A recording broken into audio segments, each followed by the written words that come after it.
மாயான உலகத்தில் வாழ்ந்து கொண்டிருக்கும் போது பல துன்மார்க்கர்கள் இந்த உலகத்தில் இருக்கிறார்கள், நியாயக்கேடு செய்யக்கூடியவர்கள் இந்த உலகத்தில் இருக்கிறார்கள். அவர்களிடத்திலிருந்து என்னை தப்புவியும் ஆண்டவரே, என் குடும்பத்தை தப்புவியும், என் பிள்ளைகளை தப்புவியும், என் தொழிலை தப்புவியும் என்று எத்தனை பேர் கேட்டுக்கொள்கிறீர்களோ அவர்கள்தான் வெட்கப்பட்டு போவது இல்லை.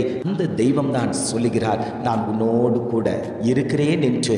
ஆவியானவர் வாக்குத்தத்தமாய் குடும்பத்தை பார்த்து ஆண்டவர் பேசிக் கொண்டிருக்கிறார். எத்தனை பேர் ஆண்டவரே, நான் வெட்கப்பட்டு போன நாட்கள் உண்டு, அவமானப்பட்டு போன நாட்கள் உண்டு, சாலையோர வழியாய் நடந்து போகும்போது என்னை அவமானப்படுத்தின நாட்கள் உண்டு, கடன்காரங்கள் வந்து கேட்ட நாட்கள் உண்டு. ஆனாலும் கர்த்தர் கிருபையாய் என்னை வழிநடத்தி கொண்டு வந்தீரே ஆண்டவரே. எத்தனையோ சத்துருக்கள் முன்பாக என்னை வெட்கப்படுத்த விடாதபடிக்கு உம்முடைய கரம் என்னை தாங்கிக் கொண்டது. நீர் என் குடும்பத்தில் எழுந்தருளும் என்று எத்தனை பேர் கேட்டுக்கொண்டிருக்கிறீர்களோ அத்தனை பேருக்கும் ஆண்டவர் சொல்லுகிறார், அந்த கிருபையை நான் உன் குடும்பத்தில் ஊற்றி தரப்போகிறேன், அந்த அபிஷேகத்தை நான் உன் குடும்பத்தில் ஊற்றி தரப்போகிறேன் என்று ஆண்டவர் இன்றைய காலை பொழுதில் ஒவ்வொரு குடும்பத்தையும் பார்த்து ஆண்டவர் வாக்கு கொடுத்து கொண்டிருக்கிறார். அந்த தெய்வம் தான் சொல்லுகிறார், நீ வெட்கப்பட்டு போவதில்லை, நீ ஒருபோதும் வெட்கப்பட்டு போவது இல்லை என்று ஆவியானவர் திட்டமும் தீர்மானமுமாய் குடும்பத்தை பார்த்து ஆண்டவர் பேசிக் கொண்டிருக்கிறார்.